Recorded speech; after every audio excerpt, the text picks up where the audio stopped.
Press बंधुओं का हिमाचल राजकीय अध्यापक संघ और हिमाचल प्रदेश सिविल कर्मचारी महासंघ की तरफ से बहुत बहुत आभार व्यक्त करता हूँ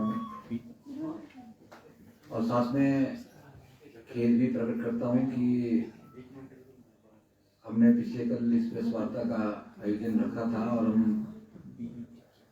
समय पे नहीं पहुँच पाने के कारण उसको मैं पोस्टपोन करना पड़ा। उसके लिए आपको परेशानी हुई, उसके लिए हमें खेद है। आज इस प्रेस वार्ता में मेरे साथ उपस्थित मुख्य संरक्षक हमारे अरुण बेड़िया जी, महासचिव हिमाचल राजकीय अध्यापक संघ के मनोज भाई और बहुत ही साथी हमारे जो वेरियस कमेटी के चेयरमैन भी है सुभाष चंदेल जी, संगठन के बहुत ही सीनियर हमारे एक सिपाही हैं, जिला मंडी के प्रधान तिलक नायक जी हमारे बीच इस प्रेस वार्ता में उपस्थित है। काफ़ी लंबे अंतराल बाद हम प्रेस वार्ता का आयोजन कर रहे हैं विधिवत रूप से, क्योंकि बीच में काफ़ी समय तक इलेक्शन का दौर रहा, कोड ऑफ कंडक्ट रहा और हम नहीं चाहते थे कि किसी भी पार्टी को ये लगे कि ये संगठन राजनीतिक काम कर रहा है। और क्योंकि जिस तरह से हमने 5 साल लगातार संघर्ष किया, कर्मचारियों के मुद्दे उठाए, उन मुद्दों को पॉलिटिसाइज करने का किसी को मौका मिले, इसलिए क्योंकि कोड ऑफ कंडक्ट में किसी तरह का मुद्दा उठाने का कोई मतलब नहीं था, तो हमने आपके समक्ष मुद्दे भी नहीं उठाए। आज सबसे पहले क्योंकि एक नई सरकार, नए सूर्योदय का जो एक सवेरा हुआ है, नया सूर्योदय हुआ है, नई सरकार हिमाचल प्रदेश के अंदर जो बनी है, आप देख रहे हैं कि उस सरकार के प्रति लोगों का बहुत विश्वास है और बड़ी उम्मीदें भी उस सरकार से है। जिस तरह से 3-4 दिन से मैं भी देख रहा हूँ, आप भी इस बात को महसूस कर रहे हैं कि इतना लोगों का एक जिमावड़ा लगा हुआ है मिलने के लिए, एक एक्साइटमेंट है, एक लोगों में एक विश्वास है, क्योंकि दोनों श्रीमान मुकेश का अनुभव है संगठन के अंदर भी और सरकार के अंदर भी, और युवा शक्ति है और ग्रासरूट से उठे हुए लोग हैं, जमीनी स्तर के नेता है।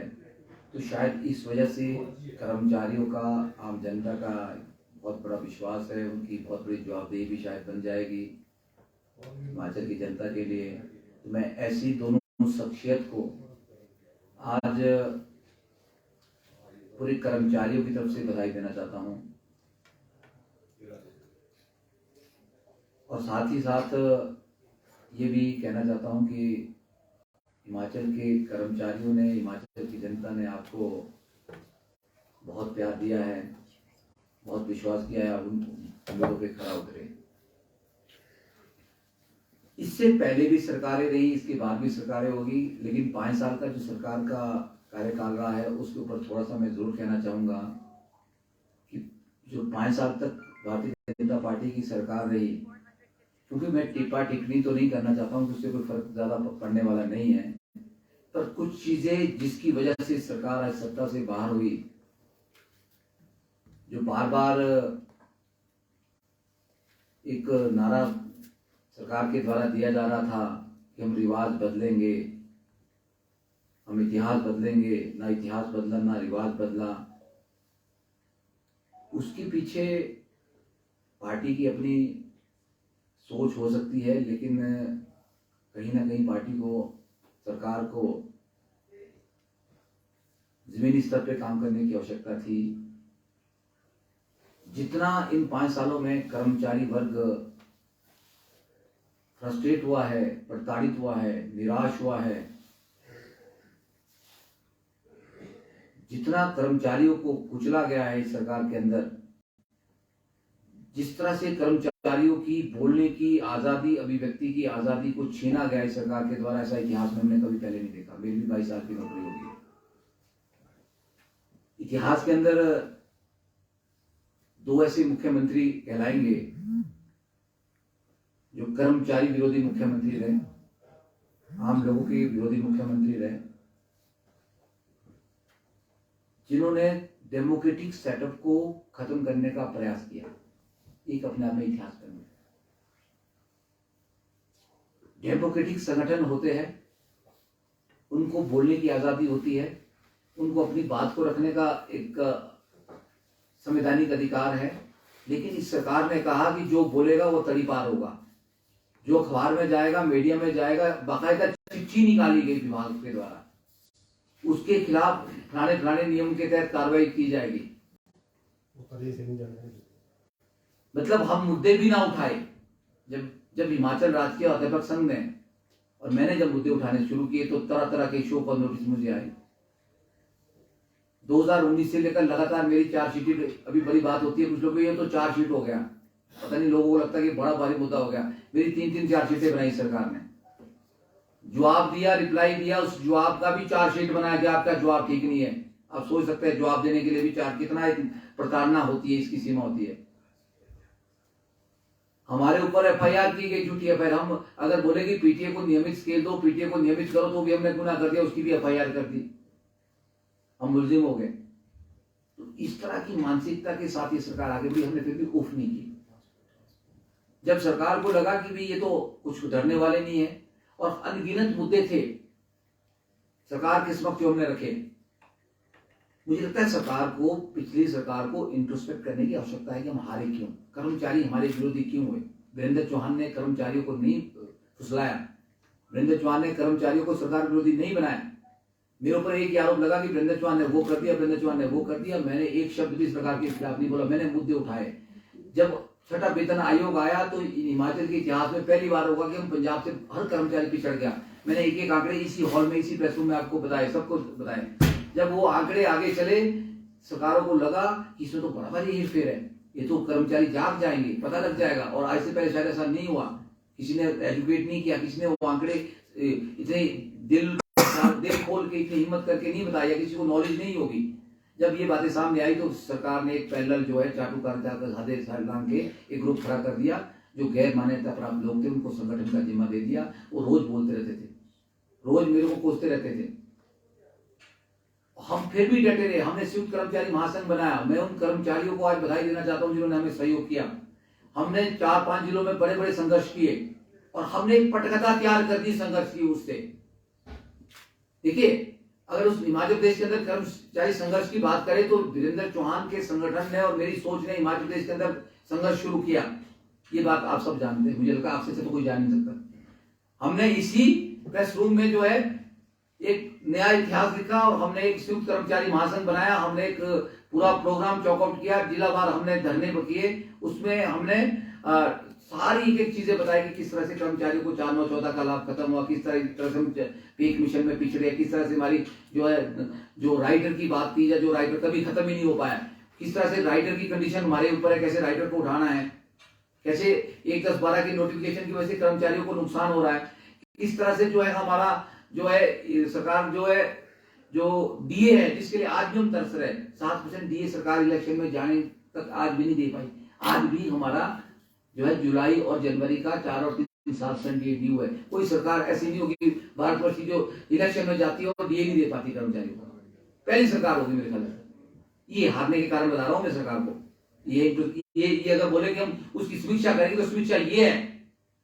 उसके बाद क्या हुआ, सरकार कर्मचारियों का एरिया नहीं दे पाई पेक मिशन का। एनोमली तो दूर की बात है, कमेटियां बनाती रही, कमेटियां बंदोबस्ते में रखी। फिर बोला आउटसोर्स के लिए बड़ा कुछ करने वाले हैं, वो आउटसोर्स के कर्मचारी भी प्रताड़ित हुए, शोषित हुए। फिर एसएमसी टीचर्स जो मेरे बहुत ही बेचारे, उनको लगा कि हमारे लिए पता नहीं क्या होगा, उनके कुछ लोगों को, चाटुकार लोगों को नेता बना दिया, उनके मजा लग गई, वो कमाई का जरिया उनके लिए बन गया। वो पैसे इकट्ठे करते रहे 2500 लोगों से, कभी 2000, कभी 1000। वो पैसा कहां जाता था उसका कोई पता नहीं है, किसके जेब में गया हो। लेकिन बाद में क्या हुआ, उनकी भी निराशा हाथ लगी, उनको पूरा बेवकूफ बनाया गया। उसी तरह से स्कूलों में कंप्यूटर टीचर्स हैं, वोकेशनल टीचर्स हैं, सबको छलने का प्रयास किया गया। हम उस बात को हाईलाइट करते रहे रोज लगातार, ये कुछ नहीं हो रहा, सब मूर्ख बनाने का प्रयास है। ये सिर्फ टाइम काटा जा रहा है और लास्टली अंत में वही चीज हुई। इन सब के ऊपर हमने एक आंदोलन तैयार किया। फिर उससे ऊपर जो सबसे बड़ी बात थी वो थी कर्मचारियों की पेंशन की बात। वो पेंशन का जो एक हिमाचल प्रदेश के कर्मचारियों की पुरानी पेंशन का जो एक लड़ाई है, उस लड़ाई को बड़े अंजाम तक लिया जाए, इसके लिए संयुक्त कर्मचारी महासंघ जो हमने बनाया, हमने एक निश्चय लिया कि पेंशन बहाली के लिए 2-3 संगठन अलग भी बने हैं जो इसी काम को सिर्फ देख रहे हैं। हिमाचल प्रदेश के अंदर भी 2-3 संगठन पेंशन बहाली के लिए काम करें, लेकिन और अन्य संगठन भी इसके ऊपर बात करते हैं। लेकिन संयुक्त कर्मचारी महासंघ एक ऐसा बड़ा, हमने एक वट वृक्ष तैयार किया। हमने बोला कि जहां पे कमीशन की अनोमली को हम एड्रेस करेंगे, वहीं हमारी प्रायोरिटी जो है कर्मचारियों के लिए पे कमीशन की रहेगी। हमने जब हमने जिलों में धरने किए, फरवरी 2022 की बात करो, तो हमने पे कमीशन को प्रमुखता से रखा। हमने बोला हम पे कमीशन को लड़ेंगे और हम ओल्ड पेंशन स्कीम के लिए हम लड़ेंगे, उसके लिए ऐलान करेंगे। उसके बाद एनपीएस के कुछ लोगों ने बात की कि भाई हम चाहते हैं कि हम एक विधानसभा के सत्र के दौरान एक बड़ा धरना करें और उसमें एक बड़ी बात हो, नहीं तो हमारा पेंशन का मुद्दा दब जाएगा। मैं ऑन रिकॉर्ड उन लोगों के लिए बात कह रहा हूं कि उन्होंने जब हमसे बात डिस्कस की तो हमने कहा कि आपकी पेंशन बहाली आपकी नहीं है, एनपीएस संगठन का मुद्दा नहीं है, ये हम सब का मुद्दा है। मैं ओपीएस में जाता हूं, मैं पुरानी पेंशन के दायरे में हूं, लेकिन मैं सबसे पहले उसके लिए खड़ा हूं और उसी लड़ाई में मैं विक्टिमाइज हुआ हूं। आज आप देख रहे हैं उसी पेंशन की 3 मार्च की लड़ाई। हमने कहा कि ठीक है, आप डेट फिक्स करो, हम 3 मार्च जो भी डेट आप फिक्स करेंगे, 3 मार्च की डेट फिक्स की और हमने हर जिलों में कर्मचारियों को बोला कि 3 मार्च का दिन होगा जिसमें कर्मचारी एक इतिहास रचेगा और उसमें हमने ये दिखाना है कि हिमाचल प्रदेश का कर्मचारी कितना एकजुट है। वो एक इतिहास बना। 3 मार्च का दिन था पुरानी पेंशन के इतिहास में कि उसमें सबसे ज्यादा कर्मचारी आए। अगर वो कर्मचारी आए तो उसमें हर संगठन का योगदान है। उसमें कोई एक संगठन ये ना सोचे कि हमने लोगों को लाया। उसमें संयुक्त कर्मचारी महासंघ ने जहां जिलों में रैलियां की, वहां से लोगों को हमने एजुकेट किया, वहां लोगों को मोटिवेट किया, लोग यहाँ पहुंचे। और उस 3 तारीख की रैली में भी हमने उसमें बढ़ चढ़ के अग्रणी भाग लिया। आप देख रहे हो उस दिन।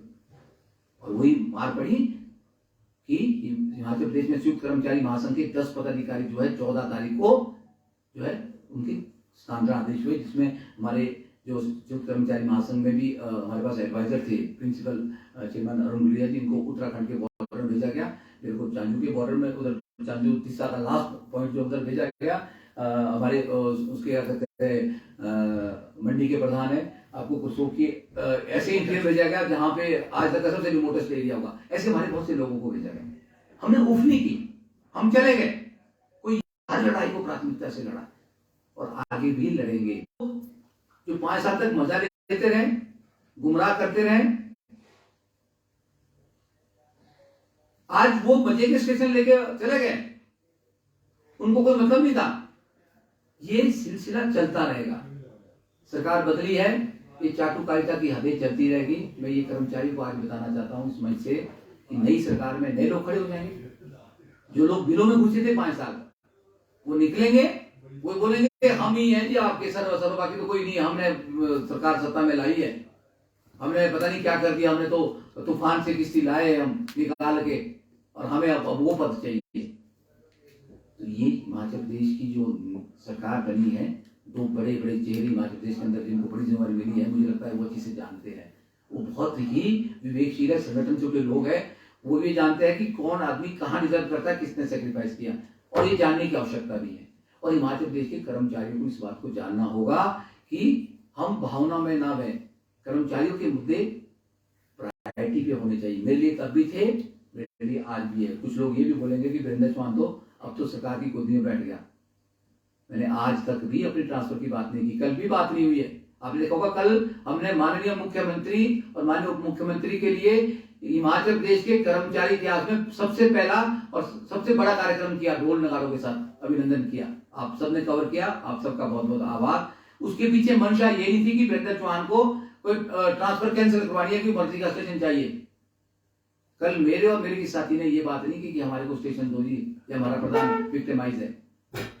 हमने बोला सिस्टम के अंदर त्रुटियां, कल शाम को हमारी बैठकें हुई है कि सिस्टम के अंदर, शिक्षा विभाग के अंदर जो हो रहा है, जिस तरह का भ्रष्टाचार हो रहा है, शिक्षा विभाग जिस तरह से एक उसकी दुकान बन के काम कर रहा है, एक कठपुतली की तरह जिस तरह से शिक्षा विभाग के अंदर काम हो रहा है, शिक्षा निदेशक हायर एजुकेशन में जो घोटाले हो रहे हैं, जिस तरह से ट्रांसफर 50,000 से 1 लाख तक बिक रही है, निदेशक की आंख के नीचे जिस तरह से इनका एक जुगलबंदी चल रही है, जो चाटुकार नेता जो है सीधे कर्मचारियों से एक ट्रांसफर इंडस्ट्री पहली बार इतिहास में, इसको करप्शन बोलते हैं। मेरे पास आंकड़े है, मेरे पास सबूत है, मैं इसको पेश करूंगा सरकार के समक्ष। उन लोगों के खिलाफ जांच बढ़ाई जाए। मैंने कहा उन लोगों को बेनकाब किया जाए। हिमाचल एक शांत और ईमानदार प्रदेश है। यहाँ पर अगर इस तरह की धंधे शुरू हो जाएंगे तो मुझे नहीं लगता कि यहाँ पे कुछ होने वाला है। यहाँ तक कि हमारे जो शिक्षा निदेशक होते हैं उनके ऊपर तो उनकी ज्वाइंट एडिशनल डायरेक्टर एडमिनिस्ट्रेशन जो सोनिया ठाकुर जी रहे, उनके अंडर जो काम करे उसी विभाग के एडिशनल डायरेक्टर ने अनियमितताओं के फाइनेंशियल एम्बेजमेंट के कितने आरोप लगाए। सरकार ने कार्रवाई करने के बजाय उस अधिकारी को बदल दिया निदेशालय से। उससे क्या भ्रष्टाचार रुकेगा? उससे क्या सरकार की जो एक इमेज वो साफ हुई? उससे इमेज खराब सरकार की हुई है। स्काउट एंड गाइड के अंदर कई अनगिनत घोटाले हो रहे हैं। परचेजिंग के अंदर दुनिया भर का गोलमोल हो रहा है। तो ये चीजें रोकनी पड़ेगी। और मैं धन्यवाद देता हूं माननीय मुख्यमंत्री को, सुखविंदर सिंह सुक्खू जी को, जिन्होंने सबसे पहले कहा है कि जीरो टॉलरेंस होगी भ्रष्टाचार के ऊपर। और हम इसमें हेल्प करेंगे कि ये सारे घोटाले, और एक बड़ा घोटाले जो निकलेंगे वो स्कूल शिक्षा बोर्ड के निकलने वाले हैं। स्कूल शिक्षा बोर्ड एक पैसों की दुकान पर, मैं बार आज नहीं बोल रहा हूँ बातें, ये उनकी सरकार में बोलता था। मैं बोली कि नहीं बोली सर? बताओ, जब बीजेपी की सरकार थी मैं तब भी ये बातें बोलता था और तब उनके चाटुकार सामने आते थे। मैंने बोला कि मैं गलत हूं तो मेरे को आप फांसी दे दो। तो अब इन घोटालों को स्कूल बोर्ड का चेयरमैन और सेक्रेटरी जो वहां बैठे वो बात करने को तैयार नहीं है। बच्चों का भविष्य पे कोरोना काल में 200 गुना फीस बढ़ा दिया, मैं 200 गुना, और दिया क्या? टर्म पैटर्न पे आप आए, किसके कहने से टर्म पैटर्न लिया? हिमाचल जैसे पहाड़ी राज्यों में जो प्रणाली चल रही थी, परीक्षा प्रणाली, वही सफल होने वाली है। आपने टर्म 1 के पेपर लिए भी सितंबर में, अभी दिसंबर आ गया ना जी, अभी रिजल्ट नहीं आया। काय को लिया आपने? आएगा भी नहीं, पता नहीं कब आएगा। आएगा तो यूनिवर्सिटी की तरह उसके हाल हो गए। टर्म 2 के पेपर आ गए, उसका सिलेबस नहीं हुआ। कहते हैं किताबें हम अपने प्रिंट करवाएंगे, और उसमें करोड़ रुपए का घोटाला है। इतने घोटाले हो गए, कितने घोटाले निकलेंगे, इस सब के ऊपर अगर सरकार जो है निरपेक्ष तरीके से निष्पक्ष काम करेगी तो मुझे लगता है कि दूध का दूध पानी का पानी आएगा। और ये सारी बातें हमने कल कही, मांग की कि इन सब चीजों पे बात करनी पड़ेगी। अगर आप जीरो टॉलरेंस की बात सच में कह रहे हैं, ये बड़ा संगीन बात यहीं खत्म नहीं होती, बात और विभागों की भी है। क्योंकि जिस हैसियत से मैं आज कर्मचारियों ने मुझे एक और भी जिम्मा दिया, संयुक्त कर्मचारी महासंघ, उसमें और विभाग भी आते हैं, उसमें बोर्ड निगम भी आते हैं, उसमें पेंशनर भी आते हैं। हमारे पेंशनरों के हाल देखे तो सरकार के इशारों पे लगभग 30,000 पेंशनरों की रिफिक्सेशन के केस जो है बोरियो में भरे एजी ऑफिस में। लोग हमें फोन करते हैं कि मेरा केस निर्भर, इतने दिन हो गए, इतनी सालें हो गई भेज के, हमारे को इतना टाइम हो गया। अब जब एजीओ से बात करते हैं, भाई साहब आप आओ और बोरी से उठा के ढूंढ लो, कैसे ढूंढ सकते हो, बोरियों भरे हुए। क्यों बोरियों में भरे गए? मैं एजी ऑफिस से भी पूछना चाहता हूँ, एजी शिमला से भी ये बात करना चाहता हूं कि आपने बोरियों में क्यों केसेस भरे हुए हैं? किसके इशारे पे ये हुआ है? क्या सरकार ने आपको बोला कि इनको बोरियों में भरो? क्या सरकार की गाइडलाइन थी कि आप जो है किसी का पेंशन फिक्सेशन सेटल ना करो? जो रिवीजन ऑफ पे स्केल 2022 में मिला हमें, वो पेंशनों के भी लागू है ना। वो जो 1/1/16 के बाद रिटायर हुए, उनकी रिवाइज होनी थी पहले सैलरी, फिर पेंशन बढ़नी थी उनकी, वो किसी को नहीं मिल रहा, एक दिन उनको नहीं मिल रहा। हिमाचल प्रदेश के अंदर 1,60,000 पेंशनर है। मैं आपको बताना चाहता हूं, बात हो रही थी कि 2% कर्मचारियों का वोट है, फिर मैं करेक्ट करना चाहता हूं, 2% कर्मचारियों का वोट नहीं है, 40 लाख वोट कास्ट हुआ लगभग। हिमाचल प्रदेश के अंदर 4.5 लाख पेंशनर और एम्प्लॉइज है आउटसोर्स को मिला के। परिवार की बात नहीं करता, मैं ये आंकड़े दे रहा हूं। अगर हम उसका 10% भी लगाते हैं तो भी आपका 45 लाख बनता है। तो इसका मतलब ये हुआ कि 10% तो मिनिमम हमारे पास जो वोट फ्लक्चुएट हुआ वो कर्मचारियों की वजह से हुआ है। और हर कर्मचारी घर में 4 से 10 आदमियों को इन्फ्लुएंस करता है, उनके बच्चे हैं, उनके फैमिली में बुजुर्ग है, रिश्तेदार है, वाइफ है, कोई और है। तो मुझे लगता है कि हिमाचल प्रदेश की राजनीति में, मैंने बहुत पहले इस बात को कहा था, 1000 बार बोला है कि कर्मचारियों को नेग्लेक्ट किए अगर भाजपा सरकार जो है दावे कर रही है या सपने देख रही है कि हिमाचल की सत्ता पे हम दोबारा से काबिज हो गए, तो भूल जाए वही हुआ है, बहुत सी सीटों पे आपने देखा होगा कर्मचारियों को वैसे बड़ा स्विंग हुआ है, बहुत कम मार्जिन पर। लेकिन हाँ, मैं दुख के साथ ये कह रहा हूँ, एक जिले में हम बहुत अच्छा नहीं कर पाए, एक जिले में हम बहुत पिछड़े हैं। उसका कारण स्पष्ट है, कारण यही है कि वहां कर्मचारियों को डराया गया। वहां पर कर्मचारी जो चाटुकार नेता थे, उन्होंने कर्मचारियों को ये बोला कि हमारे पास सारे आपके रिपोर्ट्स आ रहे हैं, अगर आप वोट नहीं देंगे तो सरकार हमारी बननी है, हमारे को सारे कर्मचारियों का पता है कौन कहां जा रहा है, इसलिए आपके ऊपर कार्रवाई होगी। कर्मचारी ट्रांसफर से डरता है, कर्मचारी कुछ मजबूरियां हैं, उस कारण जो हम एक जिले में अच्छा कर्मचारी परफॉर्म नहीं कर पाए। और मैं कर्मचारी को तो यही कहना चाहता हूँ कि हमें यूनाइट होने की आवश्यकता है, बजाय कि हम छोटे छोटे ग्रुपों में बंट जाए। आज भी देख रहा हूं मैं, आप 4 दिन से देख रहे होंगे, कर्मचारी नेता 2-2 लोगों को लेके फोटो और सेल्फी लेने में लगे थे। ये होती कर्मचारी नेताओं में। किसी कर्मचारी नेता ने अपने संगठन का नाम नहीं लिया। आपने किसी संगठन का कवर किया? कोई संगठन जो है मुख्यमंत्री और उप मुख्यमंत्री को बधाई देने गया संगठन की हैसियत से? कोई नहीं गया। क्यों? उन्होंने खुद अपना एक टीपीआर बनानी है, उन्होंने खुद सेल्फी लेके अपने पर्सनल काम निकालने हैं। तो मैं तो ये कहूंगा आज भी कर्मचारियों को कि एक बड़ा ग्रुप जब तक कर्मचारियों का हिमाचल प्रदेश के अंदर नहीं होगा, तब तक हम बदलाव तो जरूर कर सकते हैं। 5 साल बाद, सुना मेरी बात ध्यान से, 5 साल बाद तो हम बदलाव कर लेंगे, क्योंकि वोट का अधिकार हमारे पास है। लेकिन हम अपने अस्तित्व को